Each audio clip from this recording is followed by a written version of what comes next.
சமையல் சாதம் காய்கறிகளும் பிரமாதம் அந்த கௌரவ பிரசாதம் இதுவே எனக்கு போதும்.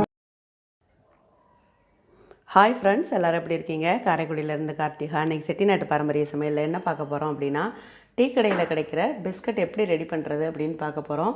இது உப்பும் இல்லாமல் ஜீனியும் இல்லாமல் ரெண்டும் கலந்து இருக்கும். நீங்கள் பார்த்துருப்பீங்க, கொஞ்சம் பெரிய சைஸாகவும் இருக்கும், இது போல் சின்ன சைஸாகவும் இருக்கும். இது குழந்தைங்க ரொம்ப விரும்பி சாப்பிடுவாங்க.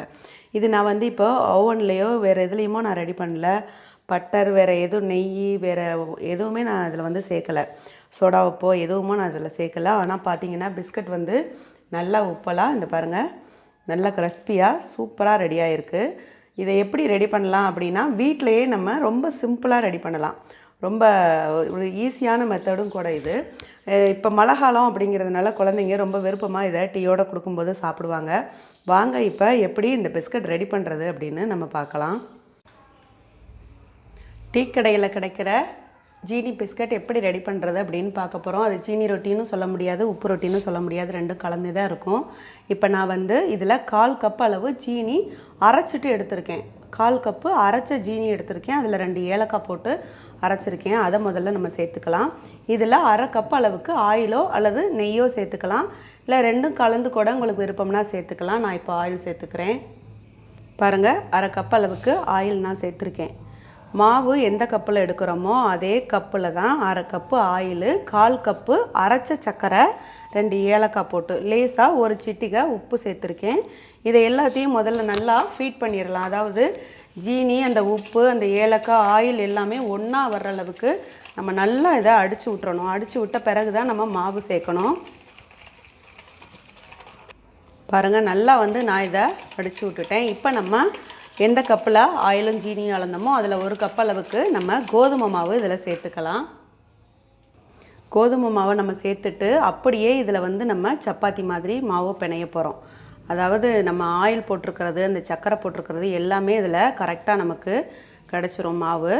இப்போ நம்ம இதை சேர்த்து பிசைஞ்சு விடலாம். மெதுவாக கொஞ்சம் கொஞ்சமாக நம்ம அப்படியே பிசைஞ்சு விட்டோம் அப்படின்னா அந்த சர்க்கரையோட தண்ணி சத்து இருக்கும், அந்த ஆயில் எல்லாமே சேர்ந்து நம்ம ஒன்றா திரட்டுறதுக்கு சரியாக சப்பாத்தி மாவு மாதிரி வந்துடும். நம்ம மாவு பிசையும் போதே உடனே நம்ம உருண்டை பிடிச்சிட முடியாது. இந்த மாதிரி உதிரியாக தான் இருக்கும். அப்போ தான் பிஸ்கட் நல்லா பொறுப்பாக இருக்கும். நம்ம கொஞ்சம் கொஞ்சமாக லேசாக அழுத்தி விட்டு அதை நம்ம பிடிச்சிக்கணும். பாருங்கள், நான் இந்த மாதிரி உருட்டிட்டேன். நல்லா சாஃப்டாக இருக்குது. இப்போ நம்ம அதை எப்படி பிஸ்கட்டுக்கு ரெடி பண்ணலாம் அப்படின்னு பார்க்கலாம். இந்த மாதிரி ஒரு கனமான பிளேட் எடுத்து லேசாக ஆயிலோ நெய்யோ அதில் ஃபுல்லாக நல்லா அப்ளை பண்ணிடுங்க. தட்டு நல்லா கனமாக இருக்கணும். ஏன்னா நம்ம இப்போ ஓவன்லாம் வைக்கல. நான் வீட்டில் எப்படி ரெடி பண்ணுறது அப்படின்னு தான் நான் இப்போ காட்ட போகிறேன். இப்போ இந்த மாதிரி தட்டில் நம்ம சுற்றி நல்லா ஆயிலை அப்ளை பண்ணிவிட்டு இதில் லேசாக கோதுமை மாவை இதில் அப்ளை பண்ணிடுங்க. ஆயில் மேலே இந்த கோதுமை மாவு நல்லா பிடிச்சிக்கிற மாதிரி அப்ளை பண்ணிடுங்க. அப்போ தான் நம்ம வைக்கிற அந்த பிஸ்கட் நல்லா நமக்கு தட்டோடு ஒட்டாமல் நமக்கு கிடைக்கும். நல்லா எல்லா இடத்துலையுமே சுற்றி வர அப்ளை பண்ணிடுங்க. அதாவது நீங்கள் கை போட்டு தேய்க்கிறத விட தட்டை இந்த மாதிரி தட்டி விட்டிங்க அப்படின்னா அந்த ஆயிலில் நல்லா மேலே ஒட்டிடும். நம்ம கை போட்டோன்னா கூட நம்ம விரல் இப்படி படுற இடத்துல ஆயில் இல்லாமல் போயிடும். அதனால் இந்த மாதிரி தட்டி விட்டிங்க அப்படின்னா எல்லா இடத்துலையுமே இருக்கும். இந்த பாருங்கள், நான் இப்போ பண்ணது லேசாக கிராச் ஆகிருக்கு. அந்த இடத்துல கூட கொஞ்சம் மாவை தடவிக்கலாம். இப்போ நம்ம பிஸ்கட் எப்படி ரெடி பண்ணுறது அப்படின்னு பார்ப்போம். நம்ம பிசைஞ்சு வச்சுருக்க மாவை லேசாக எந்த அளவு தேவையோ அந்த அளவு லேசாக எடுத்து நம்ம உருண்டை பிடிச்சிக்கலாம். உருண்டை பிடிச்சி அதை லேசாக கையில் தட்டை மாதிரி தட்டிக்கோங்க. ரொம்ப அழுத்துனீங்க அப்படின்னா சுற்றி வெடிப்பு விழுகும். லேசாக அப்படியே அப்ளை பண்ணிக்கிட்டே இருங்க. பாருங்கள், சுற்றி வர வெடிப்பு இல்லாமல் இது போல் நல்ல உப்பலாக நம்ம ரெடி பண்ணி ஒவ்வொரு இதையும் அப்படியே நம்ம அந்த பிளேட்டில் சேர்த்துக்கலாம். இது போல் எல்லா பிஸ்கட்டையும் ரெடி பண்ணுவோம். பாருங்கள், நான் இப்போ ஒரு சின்ன சைஸும் கொஞ்சம் பெரிய சைஸுமா நான் இப்போ எடுத்து வச்சுருக்கேன். இப்போ ஒரு அடிக்கனமான பாத்திரத்தை காய வச்சுக்கலாம். இந்த மாதிரி அடிக்கனமான ஒரு பாத்திரத்தை எடுத்துட்டு நல்லா அடுப்பை ஸ்லோ ஃப்ளேமில் வச்சுட்டு இதை ஒரு 10 நிமிஷம் நல்லா அப்படியே சூடேறுற அளவுக்கு வச்சுருங்க, மூடி வச்சுருங்க. பாருங்கள், ஒரு 10 நிமிஷம் நல்லா அது காஞ்சிருச்சு. இதில் நீங்கள் உப்பு சேர்த்துக்கிறதுனாலும் உப்பு சேர்த்துட்டும் இந்த பிளேட்டை நம்ம உள்ளே தூக்கி வைக்கலாம். உப்பு சேர்க்கலை அப்படின்னா வெறும் பிளேட்டாகவும் உள்ளே தூக்கி வைக்கலாம். நல்ல கனமாக இருக்கிறதுனால பிளேட்டை நான் அப்படியே உள்ளே இறக்கிட்டேன்.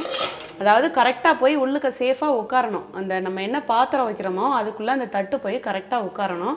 இப்போ வந்து 20 நிமிஷம் இந்த பிஸ்கட் வந்து நமக்கு வேகணும். ஏற்கனவே நம்ம ஒரு 10 நிமிஷம் நல்லா சூடு பண்ணியிருக்கோம் பாத்திரத்தை. இப்போ ஒரு 20 நிமிஷம் இந்த பிஸ்கட் நமக்கு ரெடி ஆகட்டும். திரும்பவும் நம்ம மூடி போட்டு இதை மூடிட்டு 20 நிமிஷம் வெயிட் பண்ணுவோம். பாருங்கள், 20 நிமிஷம் நம்ம அப்படியே அந்த பாத்திரத்தில் மூடி வச்சுருந்தோம் இல்லையா, அது வந்து நல்லா ஆற வச்சுட்டு நான் எடுத்திருக்கேன். அந்த பின்னாடி நம்ம கோதுமை மாவும் ஆயில் தடவி இருந்தோம் இல்லையா தட்டில், அதோட இதுதான் இது. நல்லா பாருங்கள், சூப்பராக பொதும்பி நமக்கு எந்த அளவில் வச்சுருந்தோமோ அந்த சேஃப்லேயே நமக்கு ரெடி ஆயிடுச்சு. ரொம்ப கிறிஸ்பியாகவும் இருக்கும், ரொம்ப டேஸ்ட்டாகவும் இருக்கும். குழந்தைங்களுக்கு ரொம்ப பிடிக்கும். இது போல் நீங்கள் மழை காலத்துக்கு அப்படி ரெடி பண்ணி கொடுத்தோம் அப்படின்னா டீயோட சேர்த்து சாப்பிட்றதுக்கு ரொம்ப டேஸ்ட்டாக இருக்கும். இது போல் நீங்களும் ட்ரை பண்ணிவிட்டு எனக்கு கமெண்டில் கமெண்ட் பண்ணுங்கள், லைக் பண்ணுங்கள், சப்ஸ்கிரைப் பண்ணுங்கள், வீடியோவை ஷேர் பண்ணுங்கள். தேங்க்யூ.